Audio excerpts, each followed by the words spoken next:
Olá, gente, sejam muito bem-vindos. Você está no canal Momento Literário e o meu nome é Cláudia Quinieri. Hoje eu vou fazer uma resenha do meu xodozinho. Sim, senhora. Eu vou fazer uma resenha do Dostoiévski, Fyodor Dostoiévski, um escritor russo maravilhoso que eu recomendo, autor de Crime e Castigo, Um Jogador e muitos outros livros maravilhosos que eu recomendo. Tem resenha aqui no canal de Crime e Castigo.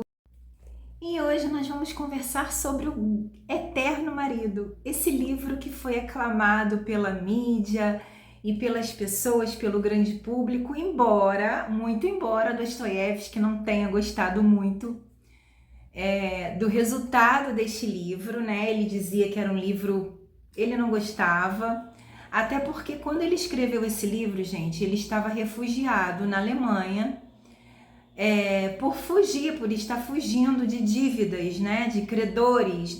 Dostoiévski vivia com a corda no pescoço, devendo. Então ele estava refugiado na Alemanha e resolveu escrever O Eterno Marido justamente para ganhar dinheiro para pagar os seus credores.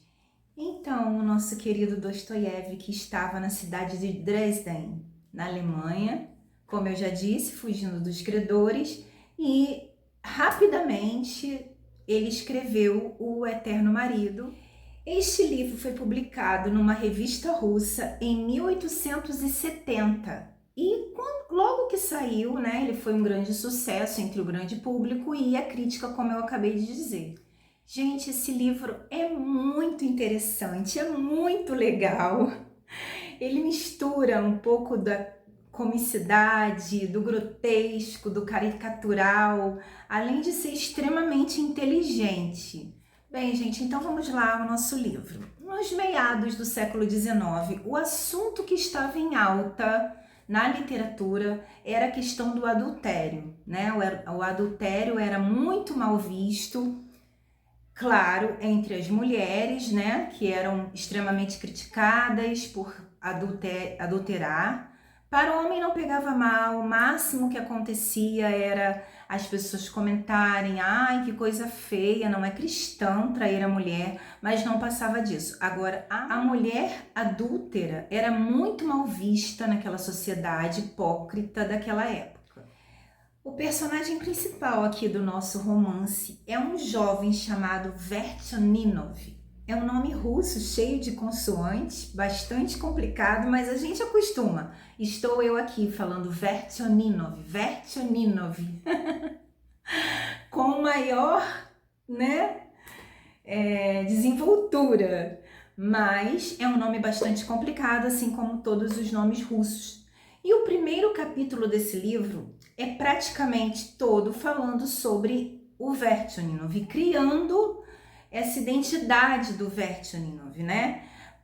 O primeiro capítulo é um capítulo cansativo e muitas pessoas acabam desistindo de ler o livro por conta do primeiro capítulo. Eles abandonam o livro no primeiro capítulo, mas eu te peço, dê uma chance, porque depois o livro fica muito mais fluido, muito mais dinâmico, e esse primeiro capítulo ele é muito importante para criar toda a base do que vai acontecer, né, posteriormente e no decorrer da história. Então é muito importante que você respire fundo e vença o primeiro capítulo do livro, ok? Bem, Vertchaninov é um homem rico de São Petersburgo, capital do Império Russo na época, e ele transita, né, no meio da alta sociedade por ter bens, por ser um homem de posses. Então ele é um bom vivant, ele é um playboy, ele acha que a vida é uma brincadeira e ele leva tudo na brincadeira. Ele é muito arrogante, muito egoísta, ele gosta de humilhar as pessoas que estão abaixo dele, ele tem paixões de ocasião. Vertchaninov não se casa, ele é muito conhecido por ficar, né, ter casos com mulheres casadas, o que na época era uma grande coisa, estava na moda. os homens namorarem, ter casos com mulheres casadas. Isso estava super na moda, estava super em alta na sociedade da época. Então, como eu disse, Verchaninov era um rapaz imoral, sem caráter, que gostava de tirar onda com a cara dos outros, que gostava de brincar e rir com seus amigos, outros playboys, rir da desgraça alheia, rir das brincadeiras de mau gosto que ele fazia com os mais pobres, humilhar as pessoas. Essa era a vida de Verchaninov. E ele fazia isso por pura diversão, sabe? Não tinha um porquê, ele fazia para se divertir. Então ele desgraçava a vida dos outros por pura diversão. Só que Verchaninov já estava ficando velho, né? Ele estava beirando seus 40 anos, que era considerado ser velho naquela época. E ele começou a ter uma crise de identidade muito forte, que às vezes o acometia e ele ficava muito incomodado com aquela sensação de talvez ter sido tão imoral e ter feito tão mal, né, para tantas pessoas. Ele estava tendo uma crise de identidade. Mas, por incrível que pareça, essa crise de identidade de Verchaninov não era à toa. É porque ele estava encontrando com muita frequência um certo senhor que usava chapéu e que no chapéu desse senhor tinha uma pena que representava o luto. E Verchaninov sabia que conhecia aquele senhor de algum lugar, mas ele não conseguia lembrar de onde ele conhecia. E aquilo estava causando mal-estar nele, gatilhos, né, na mente dele. Ele sabia que conhecia, mas de onde? De onde eu conheço esse senhor? Eu não estou lembrado. E aquilo o incomodava, né? Como se fosse uma perseguição, como se fosse um pesadelo mesmo. Então, um belo dia, de madrugada, este homem misterioso, de chapéu, eu falei pena, mas não era pena, gente. Era uma fita de luto, né? Que os homens colocavam nos chapéus.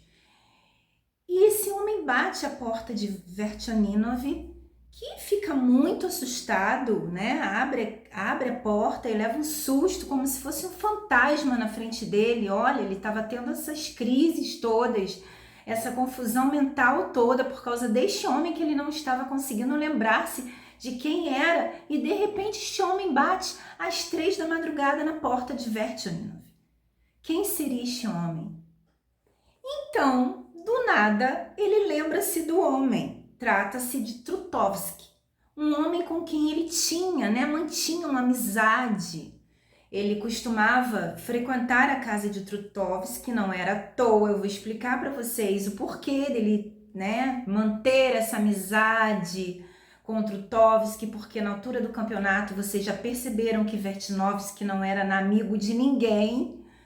Né? Ele não estava interessado em sentimentos verdadeiros, sinceros, ele não era um homem de caráter e por isso ele mantinha essa amizade com Trutovsky. Não era à toa. É que Trutovsky era casado com uma bela mulher, Natália, uma mulher sedutora, linda, e Verchaninov tem um caso com esta mulher. Então ele frequenta a casa de Trutovsky, fingindo manter uma amizade muito bela, né, de visitas constantes, para ter casos com a sua esposa. E ele era muito bem recebido na casa de Trutovsky, ficava muito feliz com suas visitas e confiava na amizade de Verchaninov. Olhem só. E o máximo que Verchaninov conseguia manter, né, sobre Trutovsky era pena, era um sentimento de tristeza. Não, tristeza não, porque Verchaninov não tinha tristeza, ele tinha um certo desprezo, né, por saber que ele era um pobre coitado que com quem ele deitava com a mulher, né, dele. Ele tinha pena desse homem, né? E não foi um romance qualquer, não. Verchaninov se envolveu com Natália, ele gostou de Natália, né? Eles mantiveram um relacionamento aí de aproximadamente 1 ano E Natália, do nada, rompeu esse relacionamento. E depois que eles romperam esse relacionamento, Vertnovski sumiu da casa de Trutovski e nunca mais eles se viram. Passaram-se 9 anos, né? Esse período foram de 9 anos que eles não se viram mais, não se falaram mais, não tiveram mais notícias um do outro. E Trutovski foi à casa de Vertnovski porque ele precisava, né, a princípio, de um ombro amigo, pois ele havia acabado de perder a sua esposa, Natália, que tinha sido morta por tuberculose, que era uma doença que matava bastante no meado do século XIX. Hoje em dia não mata mais, graças a Deus, mas naquela época muitas pessoas foram dizimadas, tiveram suas vidas perdidas por conta da tuberculose, e é o que tinha acontecido com Natália. E Trutovski estava totalmente desnorteado, atormentado, arrasado, desesperado, e tinha começado a beber, né, desesperadamente, tornou-se um alcoólatra, mas contudo, Vertnovski ficou muito assustado, ficou muito desconfiado com aquela visita de Trutovski, né, à casa dele às 3 da manhã de um dia, né? Muito bizarro uma pessoa bater na sua porta 3 da manhã, uma pessoa que você não vê há 9 anos e te procurar para se abrir, para conversar com você às 3 da manhã. Então Vertnovski ficou muito desconfiado com aquela visita, não entendeu aquela visita, por mais que ele tivesse com pena do homem e tivesse ali, né, naquela situação de consolo, ele não entendeu essa visita, que realmente foi muito estranha e a coisa vai piorar. É importante relatar que Vertnovski não era o único amante de Natália. Natália era uma mulher que tinha bastante amantes, ela era uma mulher que gostava de manter relacionamentos extraconjugais. Mas este homem, não sei porquê, ainda não sei porquê, resolve bater na porta justamente de Vertnovski às 3 da manhã, de uma maneira assustadora.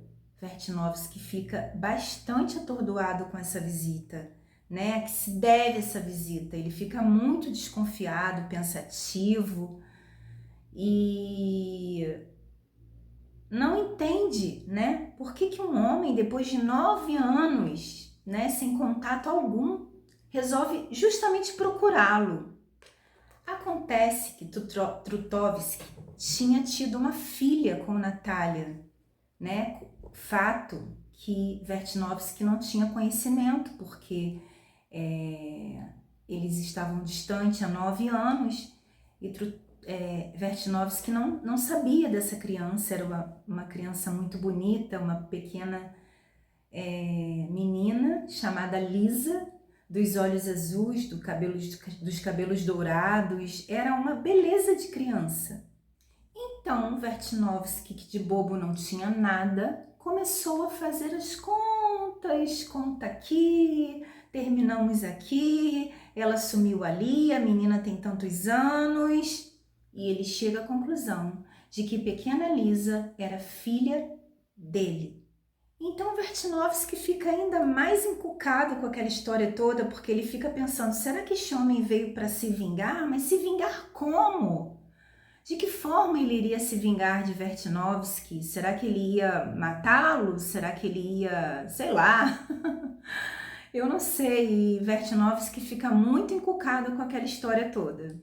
Lisa era uma menina linda, porém muito infeliz, porque além de perder a mãe, né, há poucos meses, ela se deparou com um cenário que mudou a vida dela, porque o pai dela ficou enlouquecido, né, o Trutovski fica completamente alucinado com a morte de Natália e enlouquecido, e ele começa a fazer coisas insanas, ele começa a brigar com a menina, beber muito e bater na menina. Então essa menina está vivendo um verdadeiro inferno dentro da casa dela. não só com a perda da mãe, como com a loucura repentina desse pai, né, que até hoje ela conhecia como pai dela.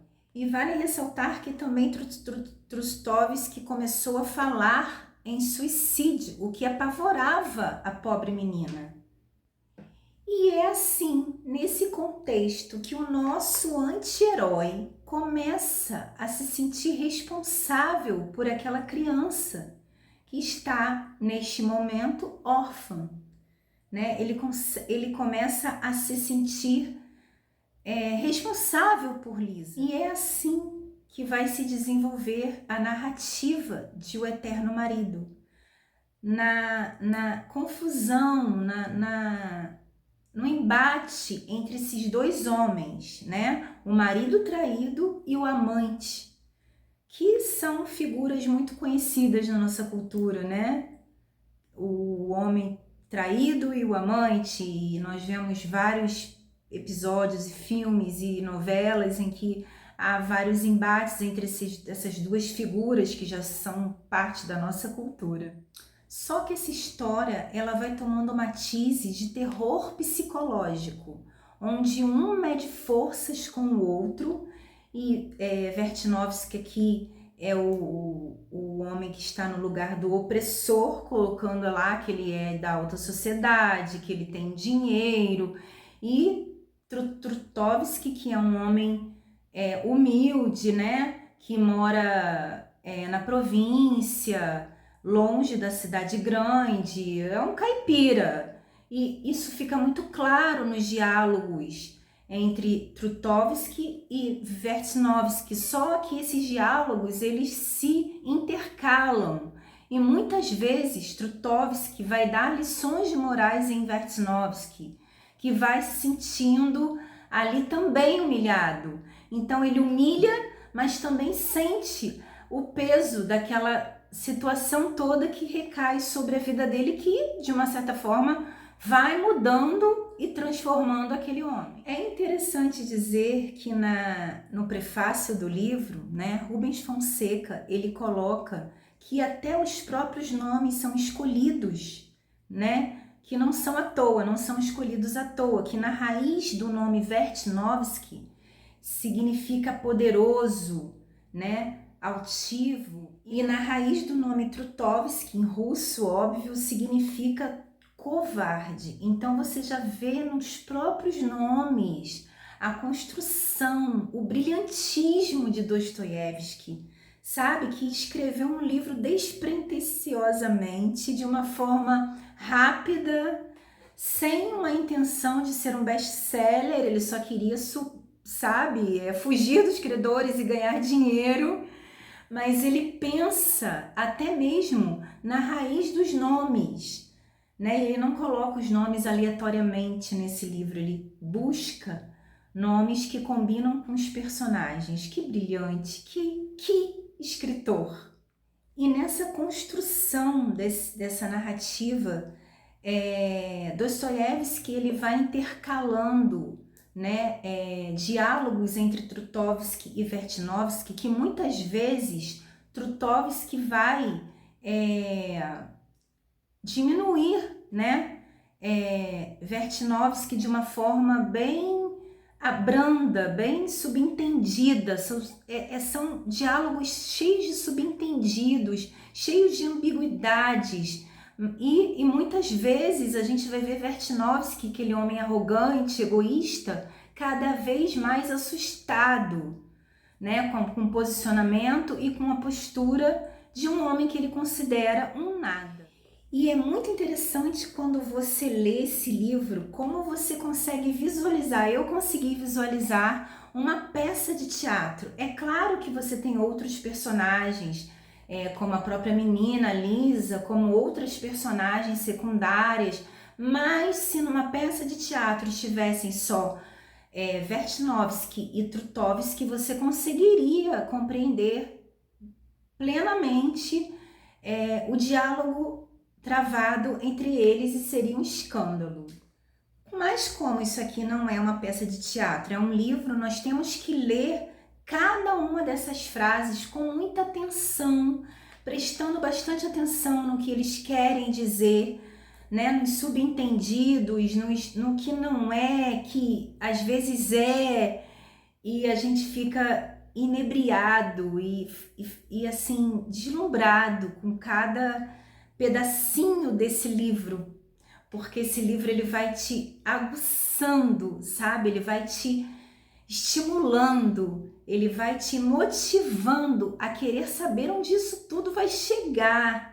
Isso tudo numa construção muito inteligente, típica do Dostoiévski, né? Aqui o não nem sempre quer dizer não e o sim nem sempre quer dizer sim. E é por isso que é tão delicioso ler esse livro. E olha que Dostoiévski nem considera uma obra-prima, mas é um dos livros que eu li de Dostoiévski que eu mais me encantei.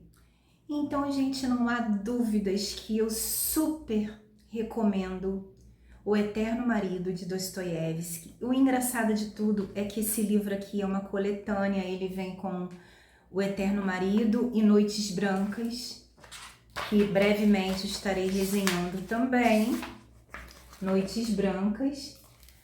Mas eu decidi começar pelo Eterno Marido porque eu fiquei muito curiosa, né, em saber da história, em procurar, né, e eu acertei em cheio, e você não pode perder essa leitura maravilhosa que eu deixo aqui super recomendada para o meu público, super recomendado para todos que querem um bom livro, um livro bem escrito, para quem está estudando, para quem quer saber como construir um texto de qualidade, um texto cheio de diálogos maravilhosos, enfim.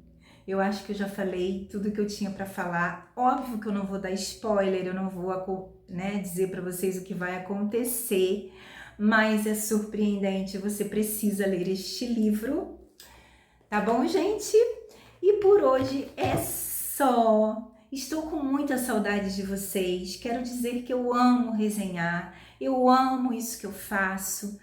Eu quero pedir para você compartilhar, para você comentar, para você conversar comigo, para você falar, né, sobre o que você, se você já leu, quais foram as suas impressões, né, e recomendar a resenha, recomendar o livro. E é isso, gente. É isso. Um super beijo e até mais.